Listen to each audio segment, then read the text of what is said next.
All right. Hey, we're live, everybody. Wow, some people are already on already. Thank you all for coming on today. We appreciate you all for continuing to join us every single day. If you missed our Bible study last night, our midweek gathering, of course, is still on our website. And all of our content from Power of God last year to everything that we do, we thank you all for your support. And we really, really, really appreciate you for watching all of our stuff. For those that are coming on, please do us a favor and share if you can. Let people know that we are on. We would love for you to join this discussion. It's two preachers talking, but I guarantee you we're going to try our best to talk to the regular person too every single day. So again, please do us a favor and share as much as possible as we have a good discussion today on executive pastors, leadership, church, and all that stuff like that. So if you are on Facebook, Periscope, Twitter, please make sure that you join us online now and share as much as you can with your followers. Hey, Sandra. Hey, Sid. Oh, we're on in our YouTube crowd also. Thank you guys for coming on. We're going to introduce this new series called Exposure. And what we're trying to do is expose our audience to different groups of people. Hey, Carmel. Different groups of people from different backgrounds, different genres, different ethnicities, all that good stuff like that. And I'm so glad today I have my good friend of a long time. We've known each other for about 16 years, I think. 16 or 18. It's been a long time, Nick. Yeah. When you were a single guy. Yeah, you're right. Yeah. So I remember sending you a wedding present and then baby presents. Right. Yeah. It's been a long time. It's been a long time. Yeah, I wasn't married then. Yeah. No, you weren't. That is so true. David Fletcher. I'm so glad he's on. David Fletcher's here from Ex-Pastor Seminar. I just want to first publicly thank David for his platform on Ex-Pastor, as well as the friendship we've had over the years, and for all the opportunities that, I believe God uses people to help other people. And I'm so glad that God allowed David and I to connect. So before we get into who he is and what he does, we're going to talk to you about what an ex-pastor is. I'm an executive pastor, of course, y'all know, here at Bethany. And when Bishop first hired me in 2003, I believe, December, we were in his office. He kind of wrote my job description, kind of was like, oh, hey, hi. Oh, David, we have an international audience. So we have some people from Kenya, New Zealand, UK, and all that come in. I have that on Ex-Pastor too, so good deal. Well, of course, we know you're international. We're going to get to that. Okay. He was like, look, I need you to research more about what an executive pastor is. And I just went online, Google searched ex-pastor, and all of a sudden, this seminar popped up the very first year, ex-pastor seminar. It was in February. That's right. I talked to Bishop. He said, go. And that's how I met David Fletcher. And the rest has been history. So every February, I go down to Dallas, Texas, and spend some days with about 200 executive pastors. We talk about ministry, talk about how to continue in our job. So you only missed 1 year. That's right. I missed a 1 year for my son. Yes. When your son was born. Now, I just don't know why your wife couldn't wait a couple more weeks. But okay. We accepted that. Yeah, she couldn't hold on. My son was like a few months old. Yeah. And I was like, I can't leave her here by herself. First baby. I know. And I was upset that I missed it, but it is what it is. But I had to take care of it. Family has to come first. That was fun. That's right. And I enjoyed that time with them. You can't get those years back. No, as you can see. So David, I guess we'll start the conversation. Just tell everybody who you are and we'll take it from here. Well, can I start with the story, Nick? Sure. Okay. A lot of who we are and where we are is sourced in where we decide to get our education and where we decide to learn from. So when I was thinking about where to go to school, I went to Occidental College. Now, I was not there in April of 1967. You seen that image? Here it comes. There you go. Yep. So the school I went to, I started there in 76. And Dr. King came to my college in April of 67, 12 months before he was assassinated. So the school I chose to go to had a long history of, we like to call it multiculturality. Yeah. Because really the difference between races and peoples is one of culture. Now, when I was there, I started in 76, and by 80, I was really done. And my senior year, I didn't attend classes much, but I sat on the courtyard one day and I met a really neat guy, and we talked about 30 minutes or so. And he was not going to stay at Occidental. He had been there for 2 years. We'd never met. He was going off to a school named Columbia.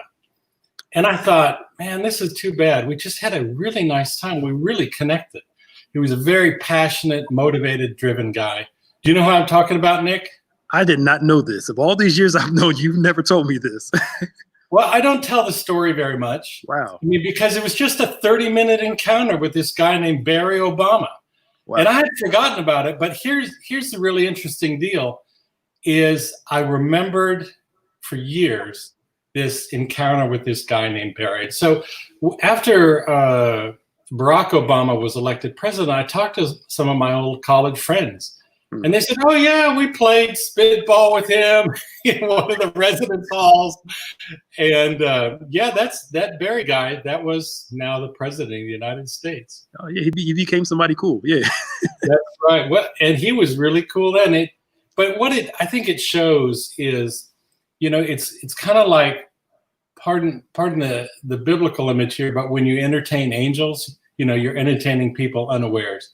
I didn't know who this guy was going to be. He didn't know who I was going to be. But I think the base principle is we treat everybody with dignity. Absolutely. Because you could be talking, like you could have a teenager in your, let's say you have a white teenager in your church, Nick. You know, it's mostly a black church and this white family attends. And you think, well, who's this guy going to be? You have no idea the future that you are impacting. And I think it's really, as we talk about the role and we talk about race and culture, the root issue is we are training up tomorrow's leaders. Yes, sir. And we never know who we're going to be impacting. So we treat all people with dignity. Wait, isn't that kind of what Jesus said? You love others as you want to be loved. It starts with loving yourself well and then loving other people in the same way. Absolutely. Absolutely. And how about that for a story? That's an actually cool story. Literally, I've known you for all this time. I've never heard that story. That's so cool. So let me just put up another slide. And this talks about why we need executive pastors, because the world is really complex today. So a church of 500 people this year, the year 2020, is as complex of a church of 2,000 people in the year 2000.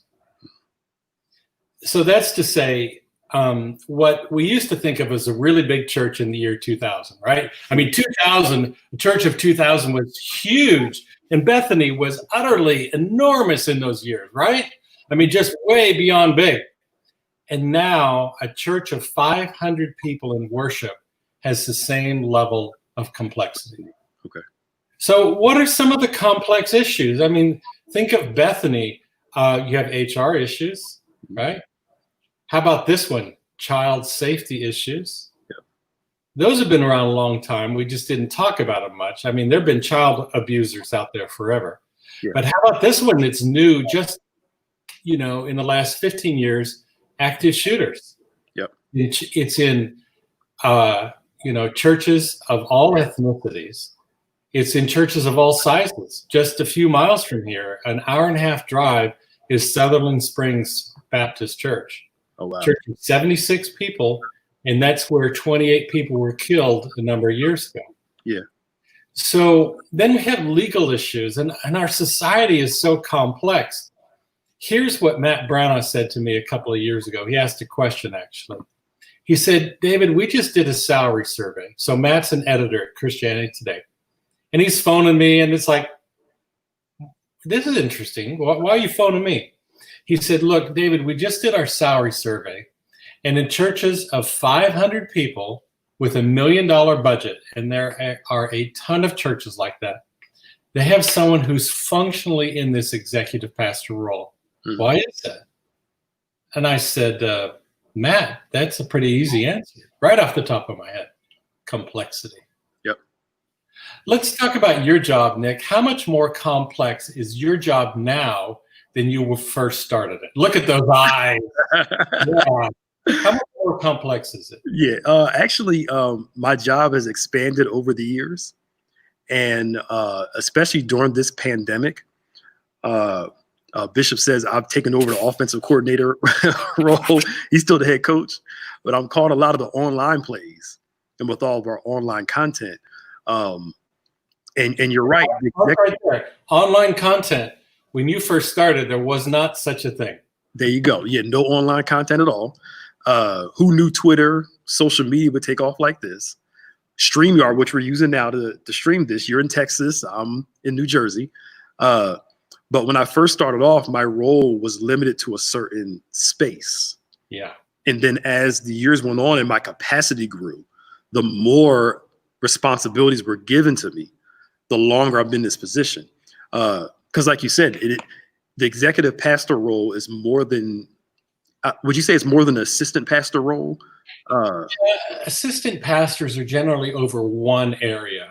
Yeah. The executive pastor has this purview, has this scope of the whole church. Yes. Now, that whole church, for almost every church in America, doubled because almost every church in America is now multi-site. Yeah. It's the physical campus and it's the online campus. Right. That's true. So, because my job, for those that don't know, I'm as what David says, my purview is the whole church. When I was younger, I used to remember everything that was going on every night when cars were up. Bishop could ask me what's going on. This is going on. This is going on. This is going on. But as my job has grown, they ask me, so what's going on? I don't know. There's a schedule at the security desk. Somebody, if he asks me, I'll go find out. But I can't make decisions in a vacuum. I have to look at the domino effect of everything and how if we make this change here, how it's going to affect every other ministry or aspect of the church. So, Nick, typically what happens in mid-sized churches, we'll call that churches of 500, and a lot of the listeners will be in churches of 250, 500, 1,000, 2,000. Let's just focus on it for 500. What they'll do is they'll take someone who's either like in worship or adult ministries, and they'll take half of the job description, and they'll say, hey, and it doesn't matter the title.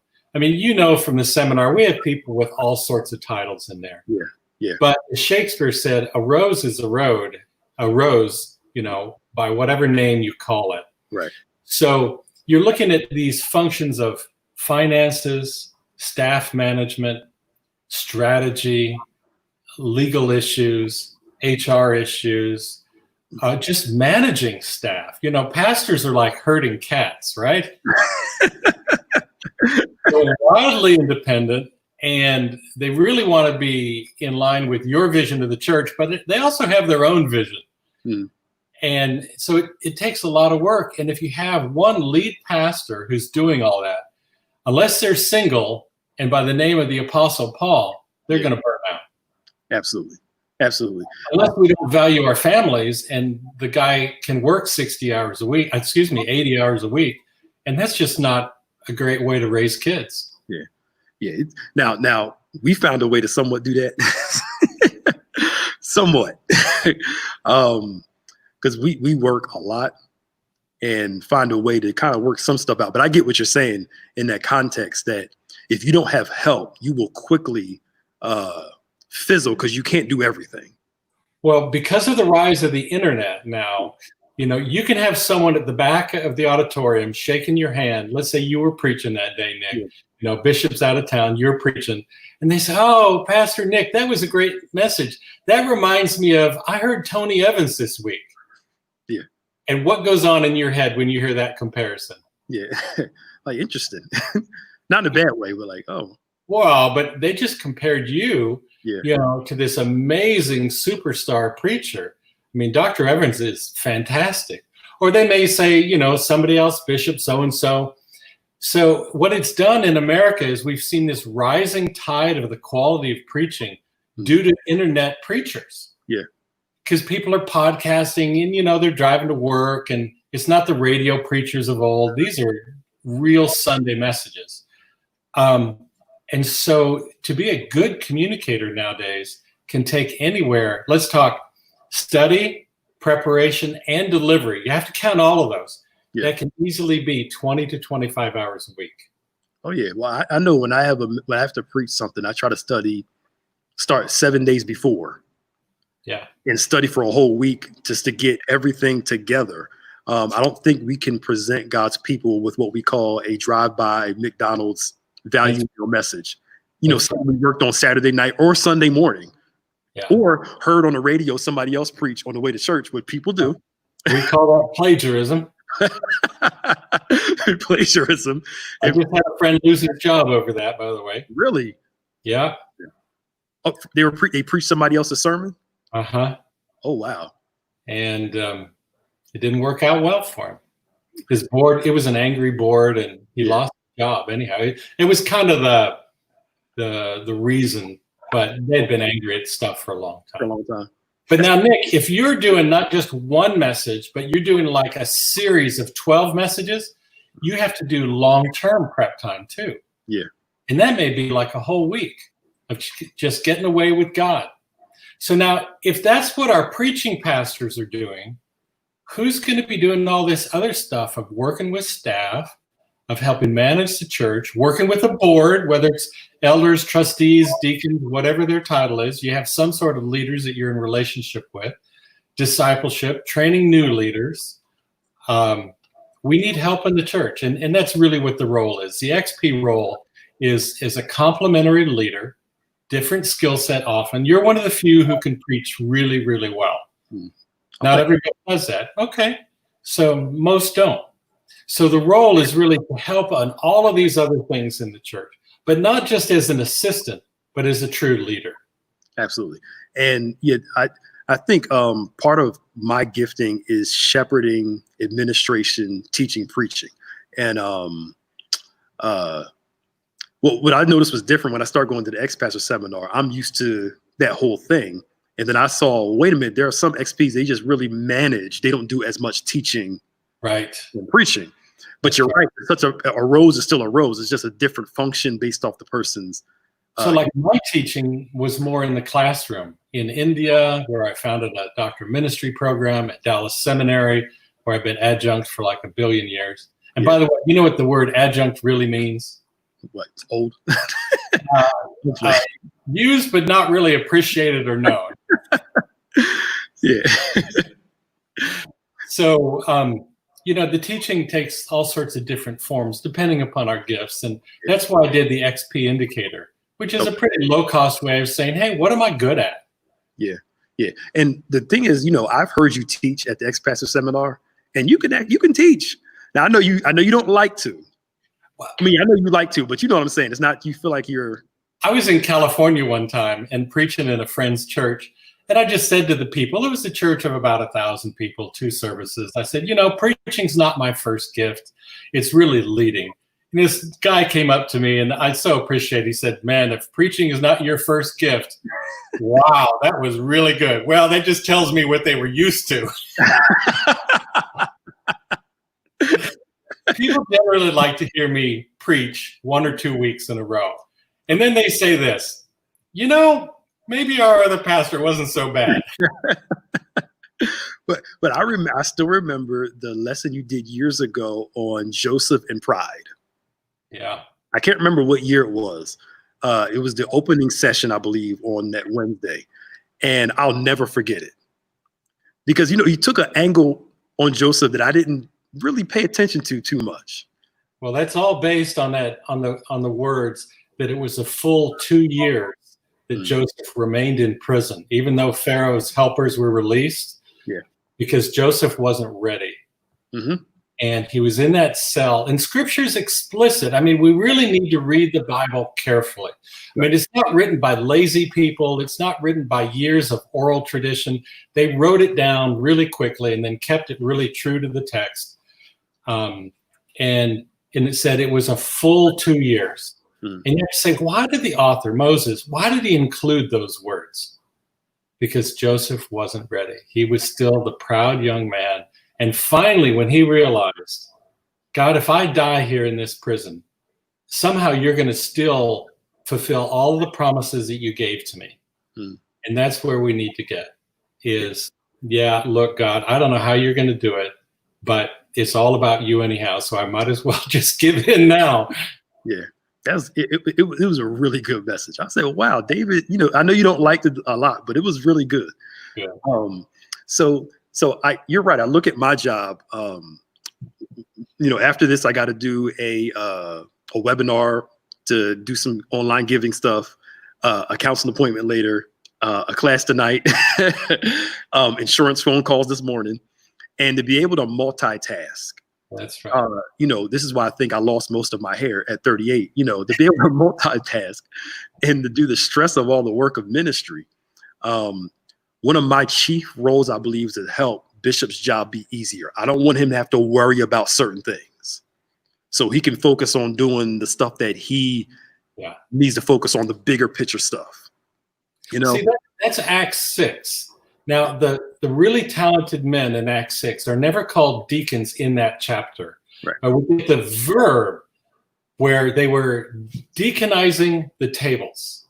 Yeah. Deacon means to serve. But Luke does a really interesting thing in the Greek, and no one ever laughs at this with me, so just give me a laugh up front, But Luke does this wordplay where he says the apostles are going to deaconize the word. They're going to serve the word. And he puts those two terms together, not like saying, well, the word's way up here and the tables are way down here. Right. But he said, look, we have different functions. Right. Now, if we think that serving tables is a lowly task, then all we have to do is look at some of the messages that happen in the next chapter. And we see some of the best preaching in the whole New Testament is by one of those people who is serving the tables. Absolutely.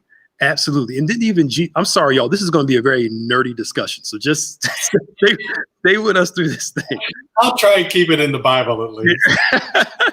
But isn't that what Jesus said? He said, you were with me through all my trials and tribulations. And he said, who is greater, the one that brings the meat or the ones that sits at the table? And Jesus says, I'm the one that's serving. I'm the one that's bringing. That's the greatest one in the kingdom. Yeah. And like Stephen went along and preached that great message before he was stoned, was one that was doing the serving. That's right. And the Holy Spirit was on the one that was doing the service. So we have these various roles in the church. So let's just embrace them. The reason that we don't embrace them is a fear of losing power. Right. And it's a pretty fleshly fear. Sometimes because preaching pastors have been burnt by a younger person, comes in, grabs power, and before they know, it's a power play in the church, and they, barely hold on to their role. Right. Well, I understand that. That's in the Bible. I mean, we have problems like with Ananias and Sapphira, people who wanted to be somebody, but that doesn't get around Ephesians 4:11 and 12, where our role is to train and equip others to do the work of ministry. Right. Well, the role of the pastor is not to be doing the ministry as much as training and equipping the saints of God, everybody in the church, to be doing the work of ministry.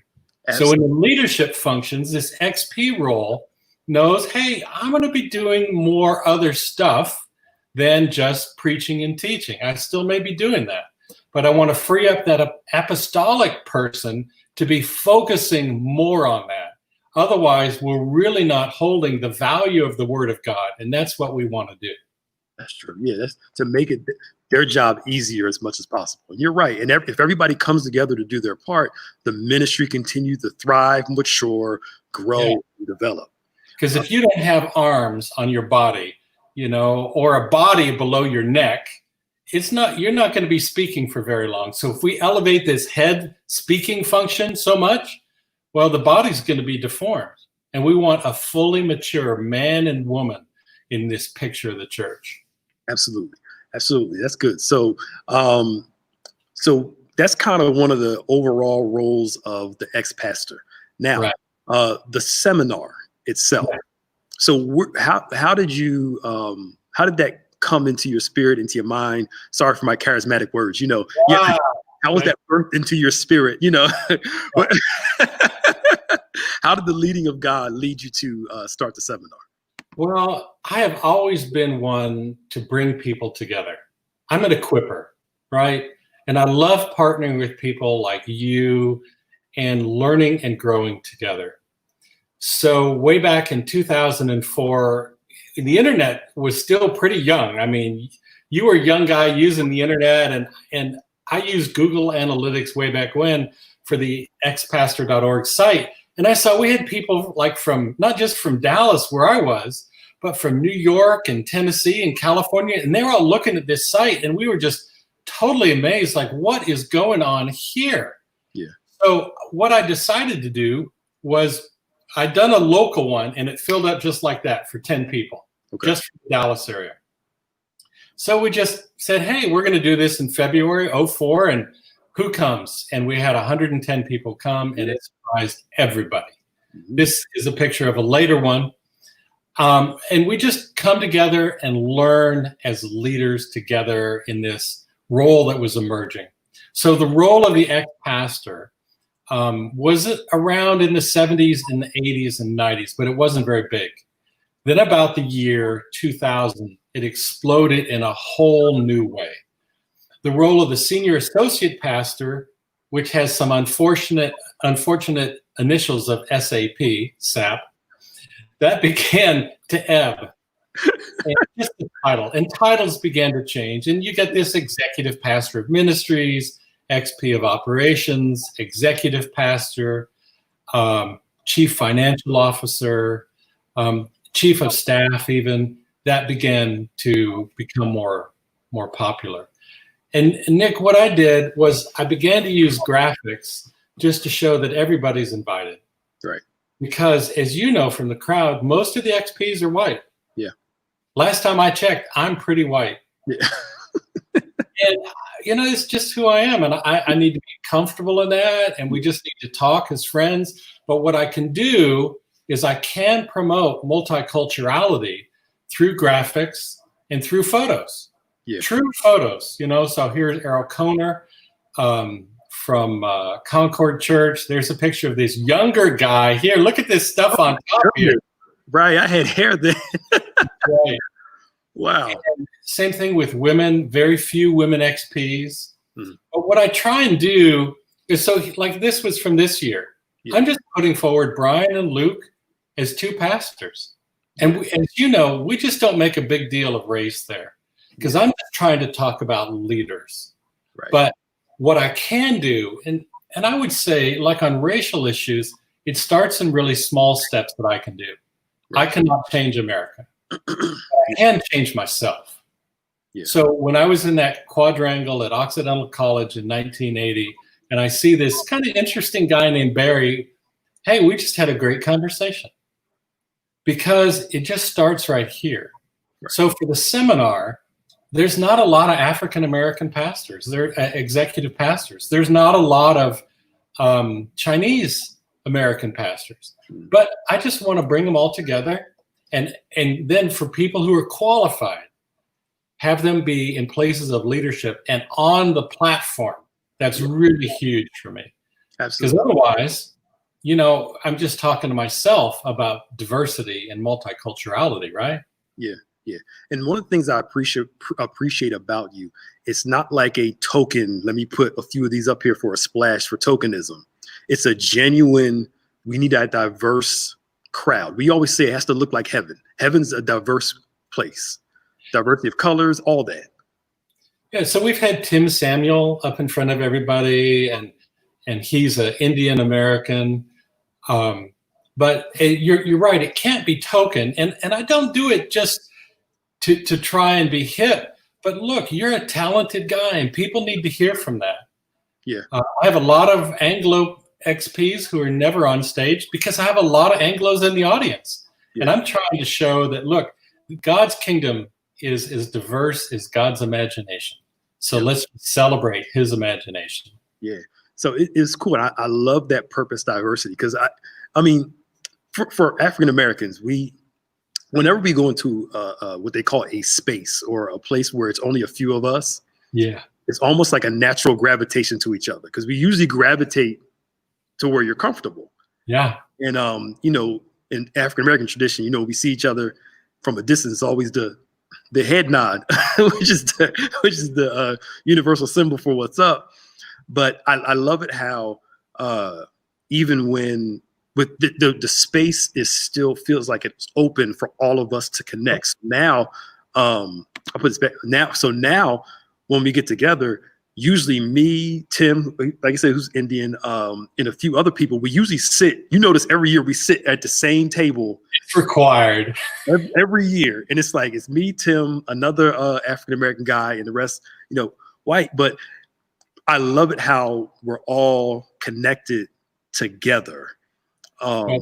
Look at this photo. That we had about 10 women XPs come this year, our biggest ever, and I've been fanning that flame for a long time of trying to help women executive leaders.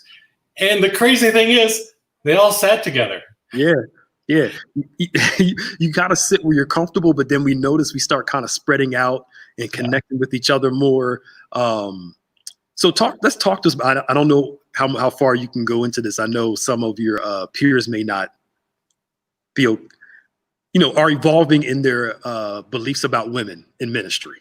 Yeah. So let's talk about that real quick. Not to get into the whole can a pastor preach and all that.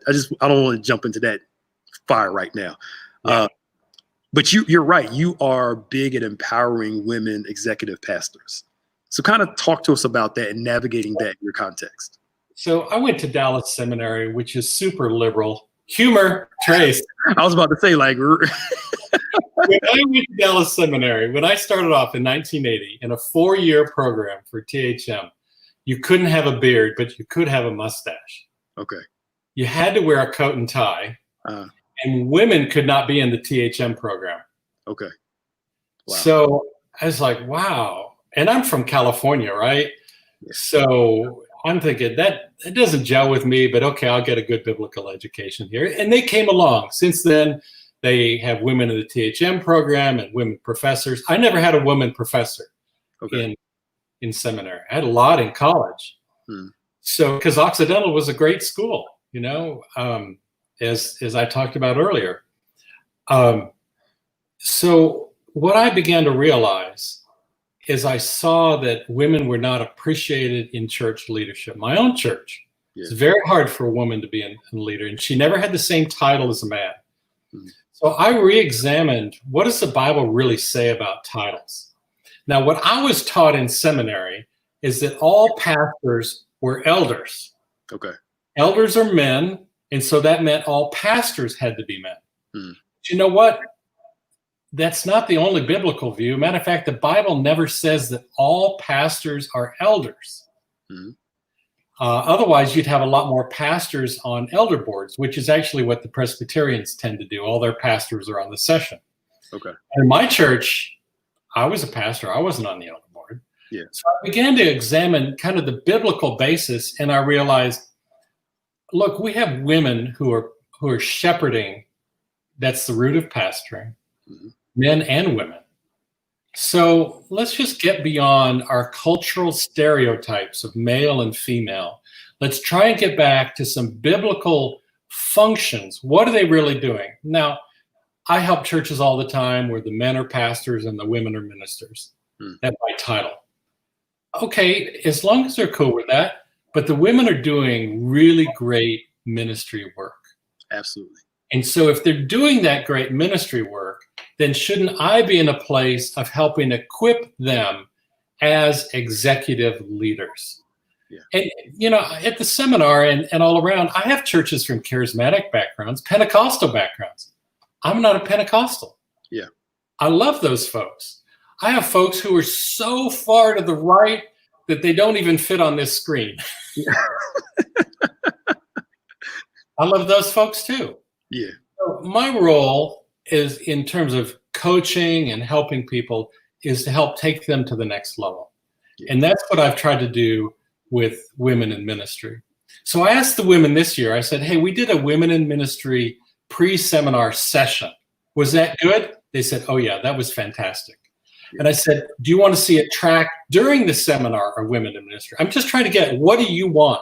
And they said, definitely not. Okay. We want to be all together for the main part of the seminar. Yep. Wonderful. So I'm going to do a confab. That's a 12-month deal. And I'm going to open one up just for women to meet with me every 3 weeks. There's one man in the Zoom room, and that's me, because I can give some perspective from a man's perspective. But then let's talk about your issues and church issues at large. Right. Have you caught any heat from your contemporaries for the diversity as race and gender? Well, let's be really blunt. No white has ever had enough strength and gumption and craziness as a church leader to take me on the race issue. Okay. Because, I'm not exactly a quiet leader or a small leader. Yeah. And I would just demolish them on that topic. Yeah. I've never had a black leader either do that. I would be gentle but really firm, saying, where in the world are you coming from? Separate but equal is not where we need to be in God's kingdom. We're all equal, period. Yeah. Now, your church is much more African American. It's not. You don't have many Anglos in your church, do you? No, not in comparison, no. Yeah. But I'm friends with you. Yeah. I don't call you a racist because you don't have many Anglos. Yeah. That's your cultural mix. Wonderful. Celebrate that. That could change. Your neighborhood change, and you could find suddenly over the period of 10 years a year, 30% Anglo. Yep. Wonderful. I'd work with you at that point and say, David, these people are killing me. Well, let's talk about that. The gender issue is far more open for people to freely criticize because they think they have a biblical base. Okay.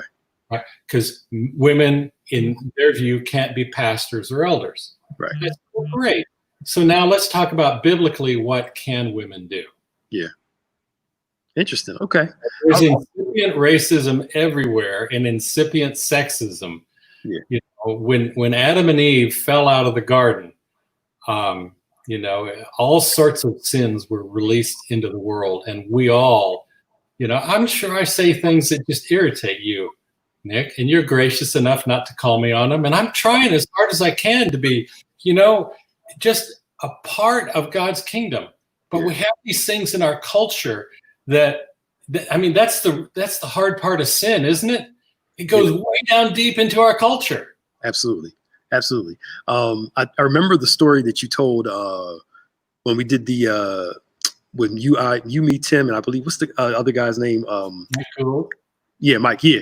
A few weeks ago, when we did the race discussion on the ex-pastor seminar, you mentioned the time when Rodney wanted to do the MLK. Tell that story, because I think, and I'll tell you why after you tell the story. So Rodney was a THM student at Dallas Seminary, hired into our facilities department. Well, I saw what a quality guy he was that I promoted him to be the first black minister at this white church.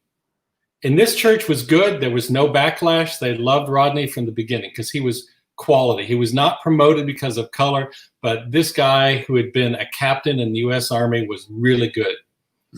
We sent him to India one time, and he found reverse discriminations because the Indians were not a fan of Africans. Yep.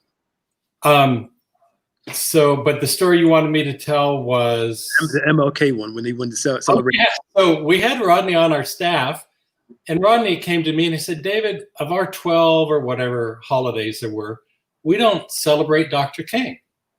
And I said, Rodney, that's one of the cultural things, right? Yeah. For a white church, we just didn't have it up here, and we needed diversity on our staff to be sensitive. Right. And I said, you know what? That's going to change. So I changed it. Well, I had this white guy from the South on our staff, also been there forever. And he said, David, that's just not my holiday. Why are we celebrating it? And I said, well, friend, it's a national holiday. That's why we are. And he changed. I'll give him credit. He opened his eyes and said, okay, I mean, Dr. King wasn't my guy, but I get it. So at least, we moved him along this continuum of unaware to becoming aware. And hopefully he continued to move as his life went along. Like Tammy and I, when we were driving through Memphis, we went to the National Civil Rights Museum. And that was a moving experience. Yeah. See the very balcony where Dr. King was shot. And that was like, this is a part of our American story. And I was really glad that we did that. We all need to be moving along. Yeah. So you're going to comment on that story. Yeah, I say that to say because I think what was good was you didn't cower back. You actually became an ally to Rodney at the time, because if you didn't, you would have hurt that relationship. Rodney probably would have been disillusioned. It could have been possible. Well, he should have been disillusioned in me if I didn't, because it's the right thing to do. Absolutely. If it was the wrong thing to do, then, I should have looked at Rodney and said, hey, he's not a national figure. Let's just pick, John Doe, and nobody knows him, and we shouldn't be taking the Dow for that. Yeah. But Dr. King was a national figure. Right. And I think that part of you being an ally is what's needed for all of us to kind of come together, to be able to check people to help somebody else. And the good thing was to give the gentleman grace to, as you said, to grow. I think we're so quick to cancel people, throw them away for their beliefs, rather than educating them to give them a chance to at least grow and develop and make changes. Because to me, a lot of the people that preach the Bible about redemption give very little redemption to people. And that boggles my mind. Well, we think that, so salvation is this huge event in our lives, right? Where we're born again, we changed over, we go from darkness to light, and that's huge. But then the steps of sanctification are one day at a time. Yep. And so I look back at my life and I think, gosh, have I really done very much? So on race relations, let's say, and a little. Well, that little, hopefully, if 300 million Americans did a little, even once a year, we'd be a different country. Absolutely. So we need to take the little steps. Yeah, absolutely. So we got the seminar, we got who you are, we got that. Something was just in my head and I just completely lost it. Oh, so you talked about diversity, even diversity in beliefs. So we consider ourselves, either Baptist, Costal, charismatic, whatever you want to call it. We hold to that. And I remember I taught a main session, maybe the third or fourth year I was there. Well, I was just basically telling the story of the ministry. And I didn't have a doctorate or an MDiv. And I kind of was like one of the very few charismatics there. That's right. At that time you were. At that time, it was like we're one of the only ones. And I remember a gentleman walked up to me after the session was over. He said, look, you may not have a doctorate in Bible. You may not have an MDiv. He said, but a lot of people forget the anointing that God gives through his spirit. That's right. And he said, you are anointed to do what you do. And I was like, that was cool, because for a minute I was feeling a little uncomfortable. I'm like, I'm in the middle of the room. All these people got degrees and Bible and all that. And I'm back in school now to a certain degree, possibly going for my MDiv now.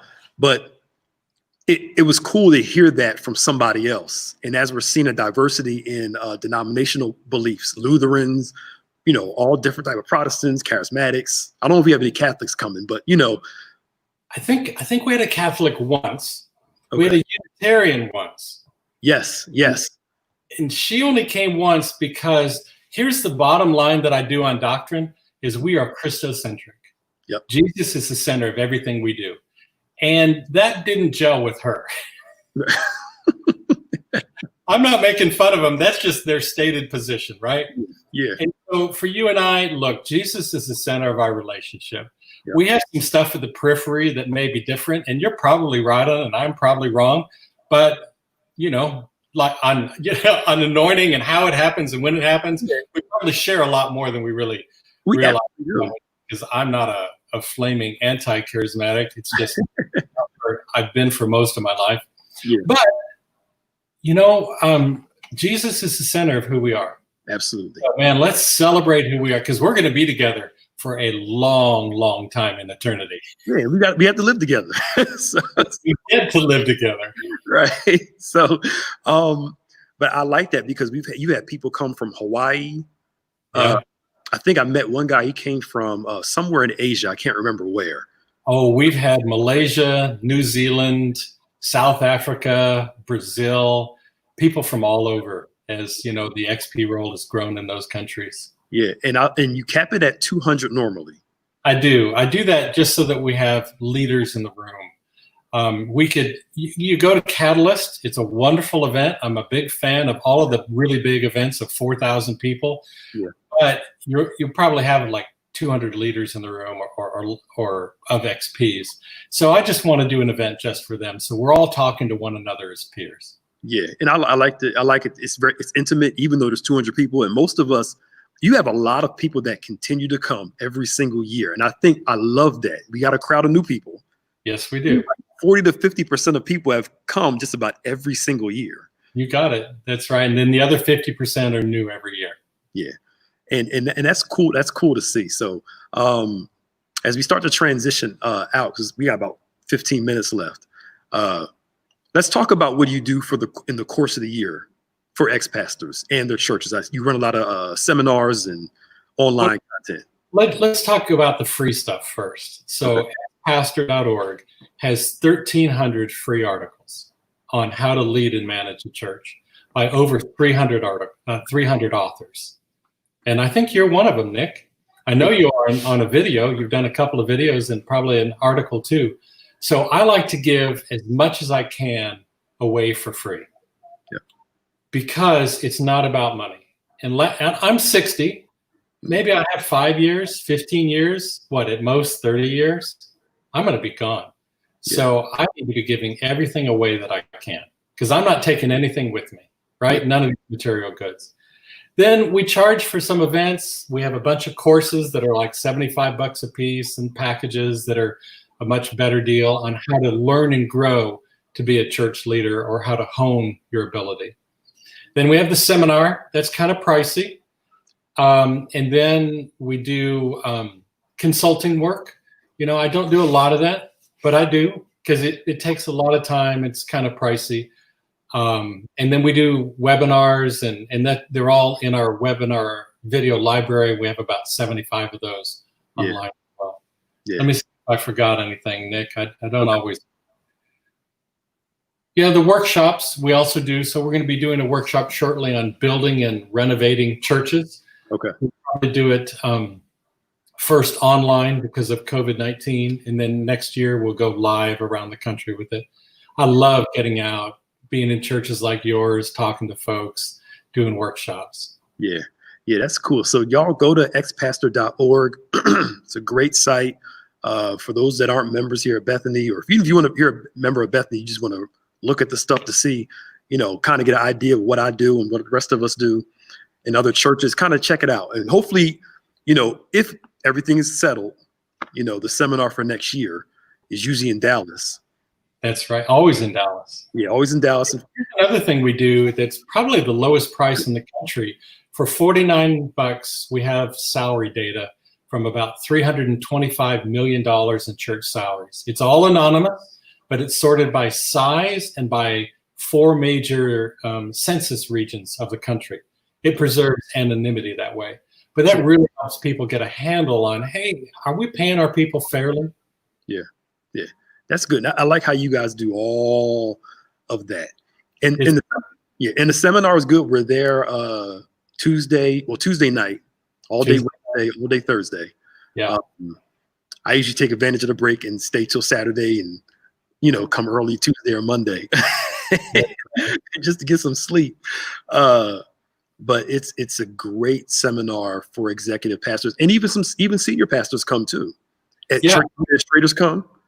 We have a limited number of senior pastors that come, and other folks in the church. We don't say who can't come. We just say who our target is. Yes. Yeah. church administrators come, associate pastors, SAPs, senior associate pastors come. I'm gonna get a complaint email on that one. And so we do that. Then dinner's on us. We go hang out with each other, talk, and I'm appreciative of the connections that we make every single year down there through the seminar. So any closing words that you want to say to everybody? Anything you want to just share? Even your stories of India? Anything? Well, here's a kind of an example. I think God gives each one of us, you, me, everyone, in this session, amazing opportunities. And the person who dies looks at the Father and says, well, God, I never saw what I could do. God is probably going to show them, in a video of their life, thousands of open doors. This is Paul saying, I have an open door to preach the gospel. Yeah. You want to go some places, God closed the door, but he opens other doors. Yeah. So let's just talk you and me for just a minute. So you have amazing open doors all the time.